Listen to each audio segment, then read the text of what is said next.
नमो नमः। Welcome to my YouTube channel Sanskrit with श्रद्धा।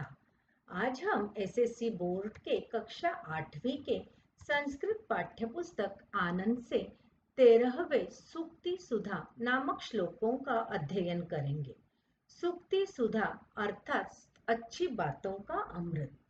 देखते हैं प्रथम श्लोक। विद्वत्वं च नृपत्वं च नैव तुल्यं कदाचन स्वदेशे पूज्यते राजा विद्वान् सर्वत्र पूज्यते। शब्दावली देखते हैं।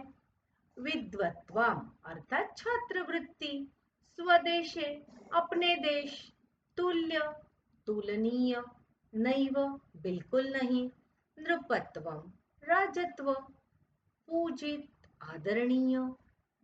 अर्थ देखते हैं अनुवाद। विद्वत्ता और राजाई की तुलना बिल्कुल नहीं की जा सकती।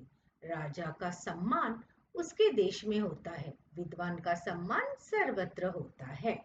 यहाँ कवि विद्वान पुरुष और राजा इन दोनों में कभी भी तुलना नहीं हो सकती, ऐसा कहना चाहते हैं। देखिए, राजा होता है, उसको मान सम्मान स्वयं के प्रदेश में देश में प्राप्त होता है।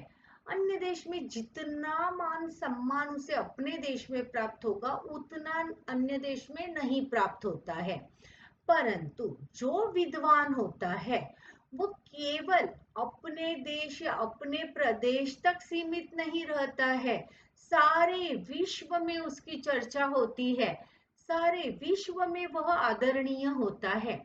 इसका उत्तम उदाहरण हमारे जो भूतपूर्व राष्ट्रपति महोदय थे, श्री एपीजे अब्दुल कलाम, उनका हम उत्तम उदाहरण ले सकते हैं।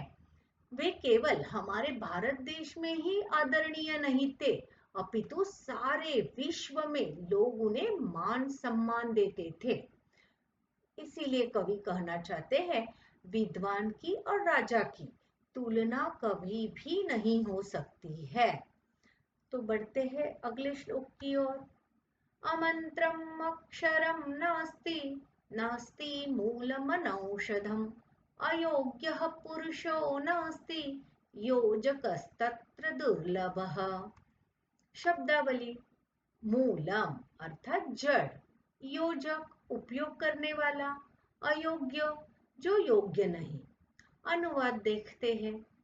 एक भी अक्षर ऐसा नहीं जो मंत्र न हो, ऐसी जड़ नहीं जो औषधि न हो, ऐसा मनुष्य नहीं जो योग्य न हो, उपयोग करने वाला ही दुर्लभ है।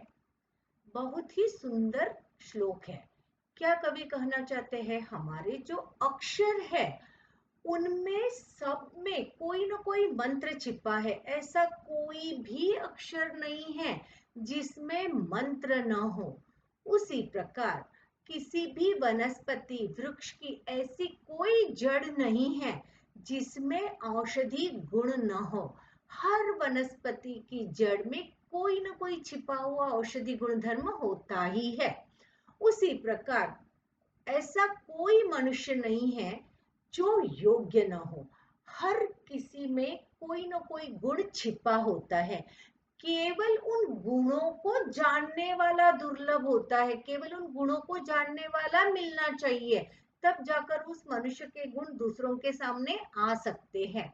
अर्थात हम जब किसी को बोलते हैं कि यह दुर्गुणी है, इसमें कोई गुण नहीं है, परंतु यह बात गलत है। हर किसी में कुछ न कुछ गुण छिपा होता है। अपने तारे जमीन पर यह फिल्म देखी ही होगी। उसमें जो बालक होता है वह बाकी विषयों में विद्यालय में बहुत पीछे होता है। हर विषयों के शिक्षक उसे डांटते फटकारते रहते हैं, परंतु वह बालक चित्रकला बहुत सुंदर करता है। जब उस फिल्म का नायक उनके कक्षा में अध्यापक के रूप में आ जाता है, तब वह बच्चे में जो चित्रकला का गुण होता है, चित्र निकालने का, वह जान लेता है, वह भाप लेता है और वह उसे प्रोत्साहित करते हैं, अग्रसर करते हैं चित्रकला में। उसी प्रकार कोई भी इंसान दुर्गुणी नहीं होता है, उसी प्रकार कोई भी इंसान अयोग्य नहीं होता है। कोई न कोई खूबी उसमें छिपी रहती है, केवल उसे पहचानने वाला ही मिलना चाहिए। इसलिए कवि कहते हैं, प्रत्येक अक्षर, प्रत्येक जड़ तथा प्रत्येक मनुष्य में कोई न कोई गुण अवश्य होता ही है, केवल उसे पहचानने वाला मिलना चाहिए, वही दुर्लभ होता है। अगला श्लोक देखते हैं। अतिदानात् बलिर्बद्धो यतिमानात् सुयोधनः विनष्टो रावणो लौल्यात् अति सर्वत्र वर्जयेत्। शब्दावली। अति बहुत, दानात दान, वर्जयेत टालना, मानात गर्व, लौल्यात इच्छा के कारण। अनुवाद देखते हैं। राजा बलि को उसकी अत्यधिक दानशीलता के कारण कैद कर लिया गया या दबा दिया गया। सुयोधन को उसके अत्यधिक अहंकार के कारण, रावण का उसकी अत्यधिक इच्छा के कारण विनाश हो गया था। हर जगह अति से बचना चाहिए। यहाँ पर कवि ने राजा बलि, सुयोधन तथा रावण के उत्तम उदाहरण प्रस्तुत किए हुए हैं। आप लोगों को राजा बलि की अत्यधिक दानशीलता की कथा तो पता ही होगी। प्रकार भगवान विष्णु ने वामन अवतार धारण करके बलि राजा से पृथ्वी आकाश दान में ले लिया था और उन्हें पाताल लोक में दबा दिया था। उसी प्रकार सुयोधन, सुयोधन अर्थात कौरवों में जो बड़े भाई थे, दुर्योधन कहा जाता है उन्हें, परंतु उनका नाम सुयोधन था। तो जो सुयोधन थे उनको अपना घमंड बहुत था, तो घमंड के कारण ही उनका भी विनाश हुआ था। उसी प्रकार रावण, अत्यधिक इच्छा की थी सीता माता की, बुरी थी इच्छा, फिर भी उन्होंने अत्यधिक की थी और उसके कारण रावण का भी विनाश हो गया था। इसीलिए हर जगह अति से बचना चाहिए। देखिए कितने महान थे राजा बलि, सुयोधन, रावण, परंतु एक गलती के कारण, वह गलती थी अत्यधिक कुछ करना, और उसी के कारण उनका नाश हुआ है। यहाँ पर हम एक उत्तम उदाहरण मोबाइल फोन का देख सकते हैं। आजकल लगभग सभी बच्चों के पास स्मार्टफोन उपलब्ध होता है। माता पिता कहते हैं आधा घंटा खेल लो बच्चे इस पर, परंतु बच्चे सुनते नहीं है। कुछ बच्चे आप लोगों में से सुनते होंगे, परंतु कुछ बच्चे बिल्कुल नहीं मानते हैं। माता पिता ने आधा घंटा दिया है ना, 1 घंटा, 2 घंटे ऐसा लगातार खेलते रहते हैं। इस कारण क्या होता है, पढ़ाई का तो नुकसान होता ही है, साथ ही साथ आंखें भी कमजोर हो जाती है और माता पिता की डांट भी खानी पड़ती है। तो इससे उनका ही नुकसान होने वाला है।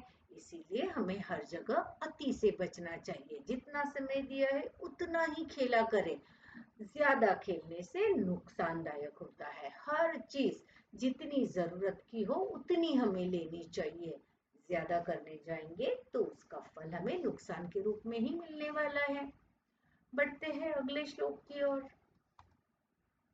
अपि स्वर्णमयी लंका न मे लक्ष्मण रोचते जननी जन्मभूमिश्च स्वर्गादपि गरीयसी। शब्दावली देखते हैं। स्वर्णमयी अर्थात स्वर्ण से निर्मित, जन्मभूमि मातृभूमि, गरीयसी बड़ा। अनुवाद देखते हैं। राम कहते हैं, हे लक्ष्मण, मुझे लंका अच्छी नहीं लगती, भले ही वह सोने से बनी हो। माँ और मातृभूमि स्वर्ग से भी बड़ी है। यहाँ पर कवि बताना चाहते हैं, जब पहली बार राम और लक्ष्मण लंका में सीता माता को छुड़ाने के लिए गए थे, तो पहले उन्होंने लंका देखी। जैसे ही लंका उन्होंने देखी, लंका किससे बनी हुई थी? सोने से बनी हुई थी। लक्ष्मण जी को तो वो बहुत पसंद आई। उन्होंने अपने बड़े भैया से कहा, लंका बहुत सुंदर है। तब राम यह जवाब देते हैं, अपि स्वर्णमयी लंका न मे लक्ष्मण रोचते जननी जन्मभूमिश्च स्वर्गादपि गरीयसी। अर्थात राम कहते हैं, हे लक्ष्मण, मुझे लंका अच्छी नहीं लगती है, चाहे वह सोने की बनी हो। मुझे स्वर्ग से भी प्यारी मेरी माँ और मातृभूमि है। हर बच्चा अपनी माँ को दुनिया की सबसे अच्छी माँ कहता है। उसी प्रकार हमारी मातृभूमि अर्थात हमारे देश को भी दुनिया का सबसे अच्छा देश हमें कहना चाहिए। कुछ लोग होते हैं, कुछ समय के लिए विदेश चले जाते हैं, वहाँ के रंग रूप में ढल जाते हैं, फिर हमारे देश में लौट आते हैं और फिर उन्हें छोटी छोटी बातों से तकलीफ होने लगती है। ऐसा हमें बिल्कुल नहीं करना है। जब हम दूसरे देश में जाते हैं, हमें पता होना चाहिए वो दूसरा देश ही है, हमारा देश नहीं है। जब हम दूसरे देश से लौटते हैं तो हमारी मातृभूमि को हमें बुरा कहने का कोई अधिकार नहीं होता है, क्योंकि उसी ने हमारा पालन पोषण किया हुआ होता है। इसीलिए चाहे कैसा भी हो, गरीब हो अमीर हो, अपना देश अपना होता है, हमें गर्व से उसे अच्छा ही कहना है। तो हमारी माँ जिस प्रकार हमें प्रिय है, उसी प्रकार हमारी मातृभूमि भी हमें प्रिय होनी चाहिए। यदि सामने कितने भी सुख हो, उन्हें ठुकरा कर हमें हमारे प्रिय देश को तथा हमारी माँ को ही अपनाना होता है। इसीलिए यहाँ पर श्री राम भी कहते हैं कि मुझे स्वर्ग से भी प्यारी मेरी माँ और मातृभूमि है। चाहे लंका कितनी भी सुंदर हो, स्वर्ण से निर्मित हो, मुझे मेरी माँ और मातृभूमि प्रिय है। आशा करती हूँ आप लोगों को सारे श्लोक समझ में आए होंगे। कृपया समझ में आए होंगे तो लाइक कीजिए, सब्सक्राइब कीजिए और शेयर भी कीजिए। तब तक के लिए धन्यवाद। पुनर्मिलामः।